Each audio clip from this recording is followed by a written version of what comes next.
Praise the lord. మన ప్రభును మన రక్షకుడైన యేసుక్రీస్తు వారి ఉన్నతమైన నామంలో మీ అందరికీ మా హృదయపూర్వక వందనములు. ఈ యొక్క ఆదరణ వాక్యము మీకు దీవెనకరంగా ఉందని నమ్ముతున్నాము.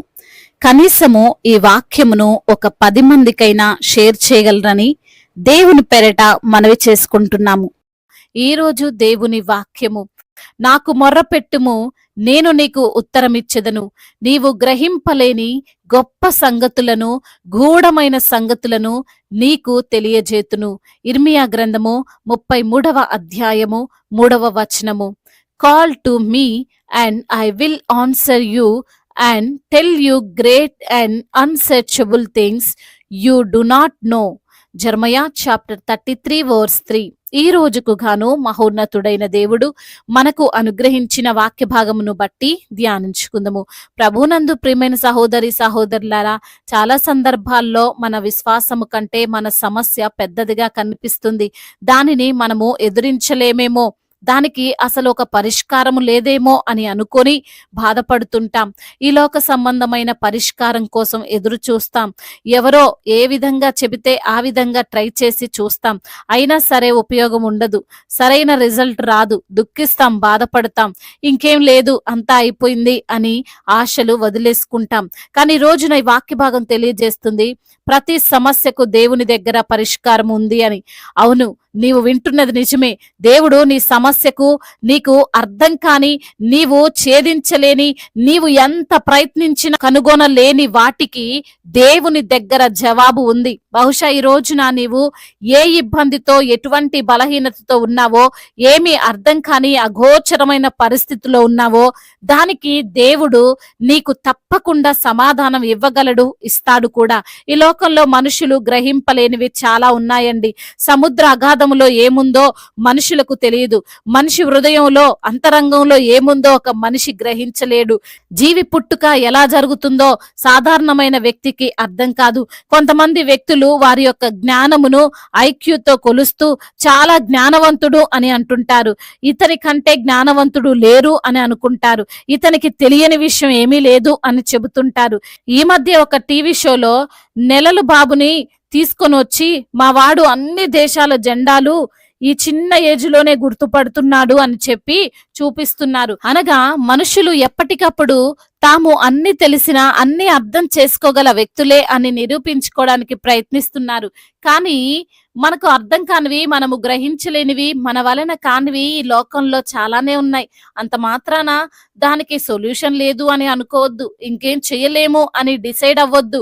ఎందుకంటే మనుషులమైన మనలో ఉన్నటువంటి సహజ సిద్ధ స్వభావం ఏమిటి అంటే, ఏదైనా ఎవరికైనా అర్థం కాకపోతే ఇంకేం చేయలేము, ఇది ఇంతే అని, ఇదే ఫినిష్ అని నిర్ణయానికి వచ్చేస్తారు. కానీ మనిషి జ్ఞానమునకు అందనిది, మనము ఆలోచన చేయలేనిది, మనం ఎంత వెతికినా గ్రహించలేనిది దేవుడు గ్రహిస్తాడు. దేవుడు అర్థం చేసుకోగలడు. ఆయన దగ్గర ప్రతి ప్రాబ్లం కి సొల్యూషన్ ఉంది. ఇజ్రాయేలీలు ఎర్ర సముద్రం ముందు నిలవబడినప్పుడు మా పని అయిపోయింది అని అనుకున్నారు. మేమేం చేయలేము అని ఆలోచించారు. బహుశా కొంతమంది ఎక్స్పర్ట్స్ ఇజ్రాయేలీల నుండి వచ్చి ఎర్ర సముద్రమును పరీక్షించి, దాన్ని దాటాలంటే మన దగ్గర పడవలు కూడా లేవు, అందరికీ ఈత రాదు, వచ్చిన అంత దూరం ఈదలేరు అని ఎన్నో కారణాలు చూపించి, ఇది మనం దాటలేమో, మన వలన కాదు అని డిసైడ్ అయిపోయి ఉండొచ్చు. కానీ మోషే దేవునికి మొర్రపెట్టగా, దేవునికి ప్రార్థించగా దేవుడు వారికి పరిష్కారము చూపించాడు కదండి. సముద్రాన్నే 2గా చీల్చివేశాడు. అప్పుడు ఇజ్రాయేలీలు అనుకొని ఉండొచ్చు, ఇలా కూడా ఈ సముద్రాన్ని దాటొచ్చా అని. అసలు మనం దాటలేము అని నిర్ణయానికి వచ్చిన వారు దేవుని యొక్క కార్యాన్ని బట్టి సిగ్గుపడి వారి యొక్క ఒపీనియన్ ని మార్చుకొని ఉండొచ్చు. ఈ రోజున ఈ మాటలు వింటున్న ప్రియమైన సహోదరి సహోదరులారా, దేవుడు కార్యము చేయగలడు. ఆయన సమస్యకు పరిష్కారాన్ని ఇవ్వగలడు. ఇంతవరకు నీకున్న సమస్యకు మనుషుల దగ్గర పరిష్కారంని వెతికావేమో, ఈ లోకం వైపు చూసావేమో. అయితే దేవుడు అంటున్నాడు, నాకు మొర్రపెట్టు, నేను నీకు జవాబునిస్తాను. నీవు గ్రహింపలేని, నీకు అర్థం కాని గూఢమైన సంగతులు నీకు తెలియజేస్తాను. నిన్ను నీకున్న ప్రాబ్లంలో నుండి బయటికి తీసుకొస్తాను అని కాబట్టి నీవు దిగులు చెందాల్సిన పని లేదు. ఈ లోకం అన్నది ఫైనల్ కాదు. ఈ లోకం మాట్లాడిందే శాసనం కాదు. దేవుని దగ్గర కొత్తగా జవాబు ఉంటుంది. ఆయన దగ్గర పరిష్కారము తప్పక ఉంటుంది. విశ్వాసముతో ప్రార్థించు. అది ఏ సమస్య అయినా సరే ప్రభువైన యేసయ్య నీకు తప్పక పరిష్కారము ఇచ్చి నిన్ను క్షేమముగా నడిపిస్తాడు. దేవుడు ఈ మాటలను దీవించి మన హృదయములో ఫలింపచేయునుగాక. వాక్య భాగమును బట్టి ప్రార్థించుకుందాము. ప్రతి ఒక్కరు కూడా ప్రార్థనలో ఏకీభవించగలరు. ప్రార్థన. మహాశక్తి సంపన్నుడా, మహోన్నతుడా, కృపా కనికరములు కలిగిన దేవా, జీవాధిపతి, మీకు స్తోత్రాలయ్యా. ఈ రోజున ఇర్మియా గ్రంథము 33వ అధ్యాయము 3వ వచనము ద్వారా మీరు మాతో మాట్లాడారు. నాకు మొర్ర పెట్టుము, నేను నీకు ఉత్తరం ఇచ్చేదను. నీవు గ్రహించలేని గొప్ప సంగతులను, గూఢమైన సంగతులు నీకు నేను తెలియజేస్తానని. అవును ప్రభా, అయ్యా మాకున్న సమస్యను బట్టి మనుషుల చుట్టూ తిరిగి మేము అలసిపోయినటువంటి పరిస్థితులు ప్రభా. అయ్యా ఎక్కడా కూడా సమాధానం దొరకనటువంటి స్థితి ప్రభా. అయ్యా ఎవరు కూడా మాకు తండ్రి పరిష్కారము చూపించలేనటువంటి స్థితి తండ్రి.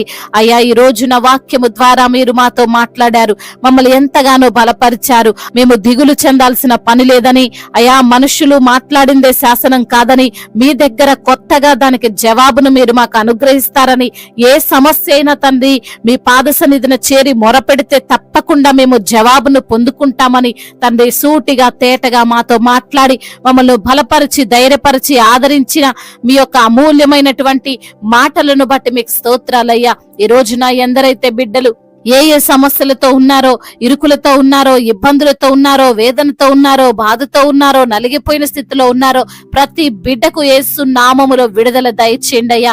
వారికి సంతోషాన్ని దయచేయండి, నెమ్మదిని దయచేయండి ప్రభా. అదే విధంగా ఆర్థిక సమస్యలతో బాధపడుతున్న ప్రతి బిడ్డను మీరు తాకండి అయ్యా. వారికి ఉన్న ఆర్థిక సమస్యలను యేసు నామములో కొట్టివేయండి ప్రభా. సమృద్ధిని వారికి మీరు దయచేయండి అయ్యా. అనారోగ్యముతో బాధపడుతున్నటువంటి ప్రతి బిడ్డకు యేసు నామములో స్వస్థత దయచేయండి.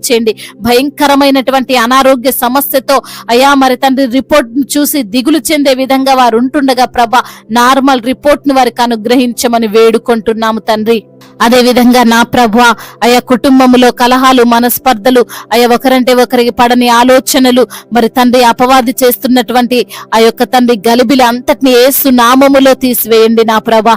మీరే బిడ్డలకు తండ్రి అయ్యా శాంతిని, సమాధానాన్ని ప్రసాదించమని వేడుకుంటున్నాం ప్రభా. ఒకరినొకరు అర్థం చేసుకుని జీవించేటువంటి భాగ్యాన్ని దయచేయండి. ముఖ్యంగా భార్యాభర్తల మధ్య ఉన్న అయా విభేదాలను తొలగించండి అయా. ఒకరినొకరు అర్థం చేసుకోవడానికి సహాయం చేయండి. చిన్న బిడ్డలను కాచి కాపాడండి. యవన బిడ్డలందరికీ మీరు తోడుగా ఉండండి. యవన వయసులో మీ కాడిని మోసే కృపను దయచేయండి తండ్రి. అదే విధంగా నా ప్రభా, ఎందరైతే బిడ్డలు ఈ రోజున నా ప్రభా ప్రయాణాల్లో ఉన్నారో వారి ప్రయాణం అంతటిని సుఖముగా సౌఖ్యముగా జరుగునట్లుగా కృప చూపించండి నా తండ్రి. అదే విధంగా నా ప్రభా, గర్భఫలము లేక బాధపడుతున్న బిడ్డలకు గర్భఫలాన్ని దయచేయండి అయ్యా. గర్భిణీ స్త్రీలను మీరు దీవించండి అయ్యా. తల్లి బిడ్డలకు క్షేమాన్ని దయచేయండి తండ్రి. ఇప్పుడే పుట్టిన చంటి బిడ్డలను కూడా మీరు జ్ఞాపకం చేసుకోండి నా ప్రభా. అదే విధంగా మా భారతదేశాన్ని సమాధాన దేశముగా, ప్రేమ కలిగినటువంటి దేశముగా, ఎటువంటి తారతమ్యాలు లేనటువంటి దేశముగా మా భారతదేశాన్ని మీరు నిలవబెట్టండి. అదే విధంగా నా ప్రభా అయ్యా, ఎందరైతే బిడ్డలు ప్రభా ఈ రోజున రక్షణ లేక ఉన్నారో వారికి రక్షణను దయచేయండి ప్రభా. అయా మారు మనసును వారికి అనుగ్రహించండి తండ్రి. అధికారులందరికీ మీరు తోడుగా ఉండండి తండ్రి. ఇతర దేశాల్లో ఉంటున్న ప్రతి బిడ్డను తండ్రి మీరు కాచి కాపాడండి అయ్యా. వారికి కలిగిన శ్రమలు, శోధనలు అన్నిటి నుంచి కూడా విడుదల దయచేయండి ప్రభా. అయా ఈ రోజున ఎందరైతే బిడ్డలు ప్రభా ఉద్యోగము లేక బాధపడుతున్నారో మంచి ఉద్యోగాన్ని వారికి దయచేయండి అయ్యా. కాంపిటేటివ్ ఎగ్జామ్స్ కు ప్రిపేర్ అవుతున్న బిడ్డలను మీరు దీవించండి ప్రభా. మీ యొక్క జ్ఞానము చేత బిడ్డలను నింపండి నా ప్రభా. అయా చెడు వ్యసనాలకు బిడ్డలు బానిసలై ఉంటుండగా ప్రభా అయా ఆ బిడ్డలకు తండ్రి మీరే తండ్రి మంచి మనసును అనుగ్రహించి ప్రభా మారు మనసును దయచేయండి అయ్యా. ఆ త్రాగుడు వ్యసనాల నుండి, ఆ తిరుగుడుల నుండి విడుదల దయచేయండి తండ్రి. అదే విధంగా నా ప్రభా దైవజనులందరికీ మీరు తోడుగా ఉండండి తండ్రి. సువార్థికులను మీరు బలపరచండి అయ్యా. మిషనరీస్ ని మీరు దీవించండి ప్రభా. అయా మీ పరిచర్య చేస్తుండగా ప్రభా వచ్చే ఆటంకులు, అడ్డంకులు అన్నిటి నుండి కూడా వారికి విడుదల దయచేయండి అయ్యా. సంఘాన్ని విస్తరింప చేయండి తండ్రి. కోర్టు సమస్యలతో నలిగిపోతున్నటువంటి బిడ్డలకు విడుదలను దయచేయండి అయ్యా. చేతి పని లేక బాధపడుతున్న బిడ్డలను మీరు జ్ఞాపకం చేసుకొని వారికి సరైనటువంటి పనిని మీరు కల్పించమని బ్రతిమిలాడుకుంటున్నాం ప్రభా. అయా అనాథలను అభాగ్యులను ఆదుకునే దేవుడవు, విధవరాళ్ల పక్షముగా న్యాయము తీర్చే దేవుడవు తండ్రి. ప్రతి ఒక్కరికి మీరు తోడై ఉండండి ప్రభా. వివాహాల విషయంలో తండ్రి మీ చిత్తం ఏమిటో కనిపెడుతుండగా ప్రభా వారికి మీ యొక్క చిత్తాన్ని తెలియజేయండి ప్రభా. సాటి అయిన సహకారాన్ని వారికి అనుగ్రహించండి తండ్రి. ఇంతవరకు చేసిన ప్రార్థన అంతటినీ మీ పాద సన్నిధిన చేర్చుకోమని మా నాథుడు సర్వశక్తిమంతుడు సజీవుడు బలవంతుడైన యేసుక్రీస్తు వారి ఉన్నతమైన నామంలో ఈ ప్రార్థనను అడిగి వేడుకొని పొందుకొని ఉన్నాము మా ప్రియ పరలోకపు తండ్రి. ఆమేన్. ఈ రోజు పెళ్లి రోజు మరియు పుట్టినరోజు జరుపుకున్న వారందరినీ దేవుడు దీవించి సకల మేలులతో సకల ఆశీర్వాదములతో కృపాక్షేమములతో శాంతి సమాధానముతో మెండైన దీవెనలతో దేవుడు మిమ్మల్ని నింపునుగాక. మీ యొక్క ప్రార్థన అవసరతలు మాకు తెలియజేయగలరు. మీ కొరకు మేము తప్పక ప్రార్థిస్తాము. మొదటిసారిగా మన యొక్క ఆదరణ వాక్యం చూస్తున్నట్లయితే తప్పకుండా సబ్స్క్రైబ్ చేసుకోగలరు. ఈ వాక్యం మీకు ఆశీర్వాదకరంగా ఉండినట్లయితే అనేకులకు కూడా ఈ వాక్యాన్ని పంపి మీరు కూడా దేవుని యొక్క రాజ్య సువార్తలో పాలిభాగస్తులు కావాలని దేవుని పేరట మనవి చేసుకుంటున్నాను. May God bless you all. దేవుడు మిమ్మల్ని దీవించి బలపరిచి స్థిరపరచునుగాక.